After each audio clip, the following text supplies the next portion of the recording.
Bonjour tout le monde, bienvenue dans le vlog. Donc aujourd'hui, épisode consacré un peu aux phrases et à l'improvisation. Donc on me le demande souvent, comment sonner jazz, voilà, comment sonner jazz ou fusion. Donc aujourd'hui on va voir un truc très simple, parce que si jamais vous vous intéressez au jazz et à la fusion, vous connaissez forcément votre gamme pentatonique, en tout cas je l'espère. Si ce n'est pas le cas, je vous conseille d'aller l'apprendre et la travailler quelques années avec, improviser avec, et puis revenir peut-être plus tard sur cette vidéo ou une autre, peu importe, mais j'ai pas envie de faire l'ayatollah du jazz ou de la fusion ou quoi que ce soit, parce que la fusion c'est quand même beaucoup plus large. C'est-à-dire que la fusion c'est le fait de mélanger n'importe quoi, voilà, c'est le fait de mélanger, de fusionner tous les styles, d'accord, ok. Pour ce qui est du jazz, j'imagine que les gens qui me demandent ça, qui n'écoutent pas du jazz, voilà, j'ai pas envie de rentrer dans l'intégrisme du jazz en vous disant comment ça, tu écoutes pas Miles Davis, tu connais pas Charlie Parker, donc tu peux pas faire du jazz. C'est pas faux, voilà. Si jamais vous voulez faire du jazz, écoutez déjà cette musique.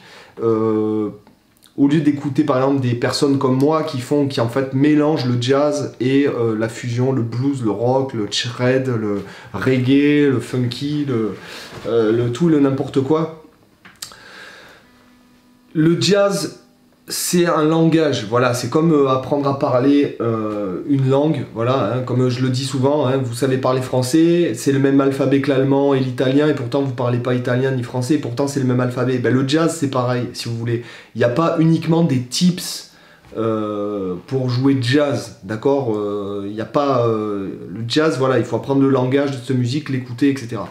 Nous aujourd'hui, ce qu'on va faire, c'est que je vais essayer de casser un peu ça, et de vous dire que déjà, si vous avez votre gamme pentatonique, donc que tout le monde connaît, on va le faire en la mineur, hein, voilà. Déjà, vous pouvez approcher toutes les notes. Par exemple, comme avec des chromatismes. Déjà, ça peut être un bon début. Même voire encore plus simple, vous avez votre box, là, votre position de penta, vous pouvez faire des chromatismes entre toutes les notes, c'est-à-dire en faisant ça, en faisant du ré vers le mi, du sol vers le la, du do vers le ré, du mi vers le sol, du la vers le do.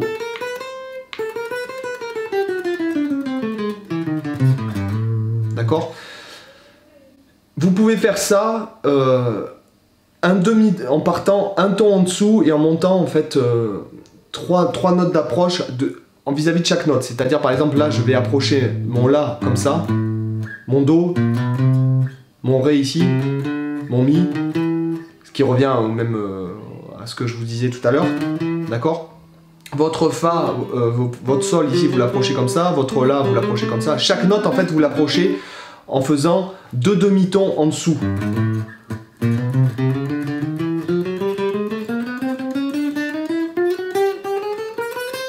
D'accord? Et inversement, c'est-à-dire vous faites un ton au-dessus et vous descendez, enfin vous faites deux demi-tons au-dessus, comme ça.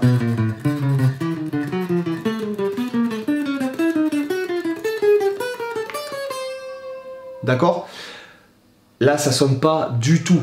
Voilà, après il faut apprendre à phraser, et on en vient toujours au même truc, c'est-à-dire que on apprend à phraser, on enrichit son phrasé, on enrichit son discours, on enrichit son jeu, à l'agrémentant de petits trucs comme ça. Par exemple, c'est quelque chose que...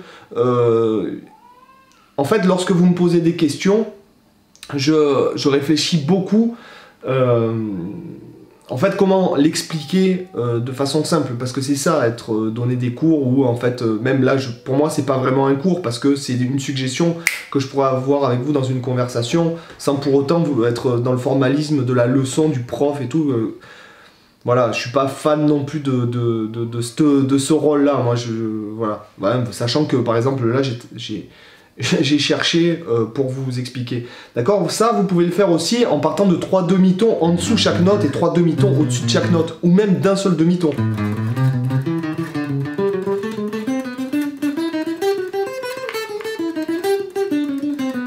Bien sûr, ça, là, c'est pas joué de façon musicale.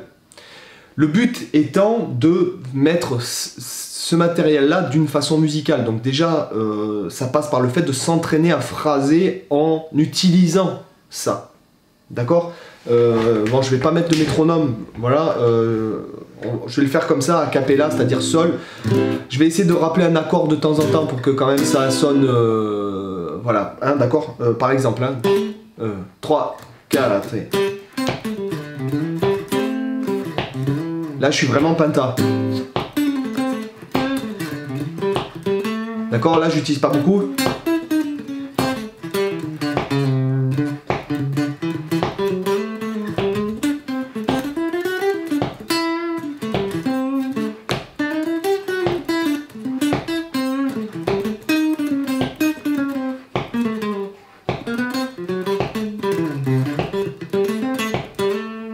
D'accord? Donc voilà, par exemple, là, je l'ai fait en utilisant plusieurs trucs. Et encore une fois, c'est en mettant du rythme que ça va le faire. Voilà. Et votre agilité à phraser, votre habitude vont vous aider à trouver des clés pour que ça sonne quand même cohérent et pas que ça soit...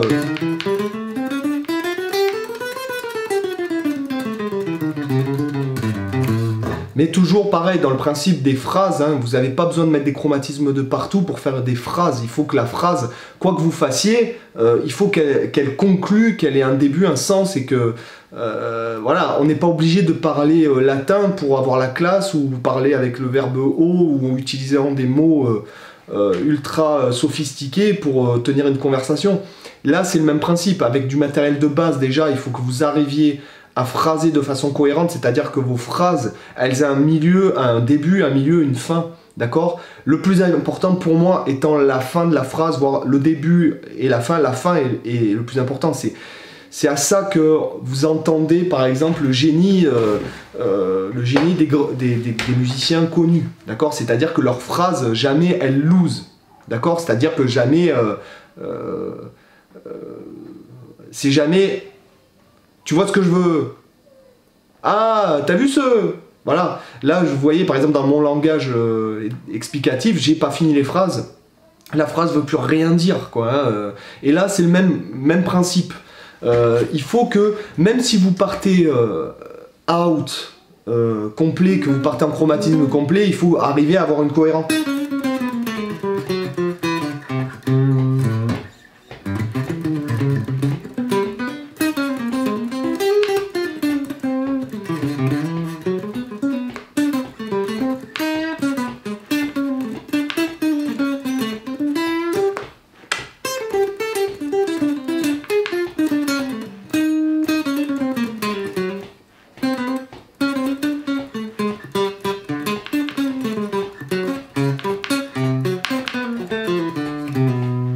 Pardon.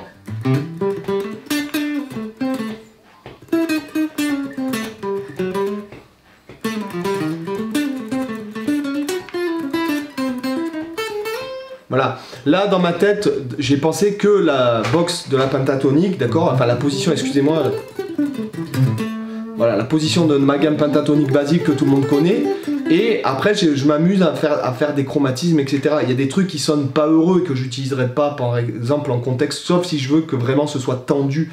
Là j'ai essayé même de monter un demi-ton plus haut, etc. Je suis pas fan de ce genre de phrasé comme ça, de bouger un demi-ton plus haut les trucs. Voilà, c'est pas, ça c'est une question de choix, je dis pas que c'est pas bien.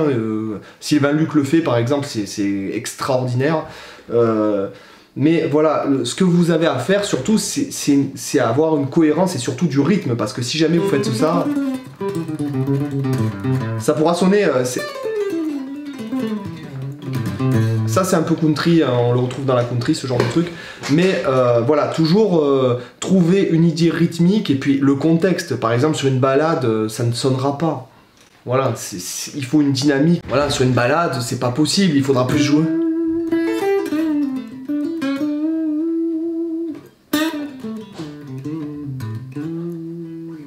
Il faudra jouer avec des notes, quelque chose de cohérent. Voilà.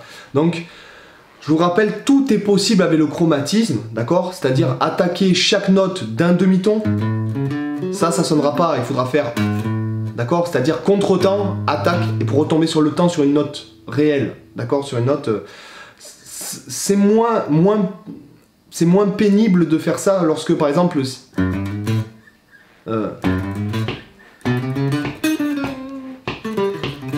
là, je vais attaquer pour atterrir sur le temps. D'accord? Mais si jamais, lorsqu'il y a 4 chromatismes comme ça, c'est pas dérangeant si la dernière note n'est pas sur un temps fort, ok? Par contre, si vous faites... ça sonne pas, quoi, hein, voilà. Sauf si c'est 1. 1.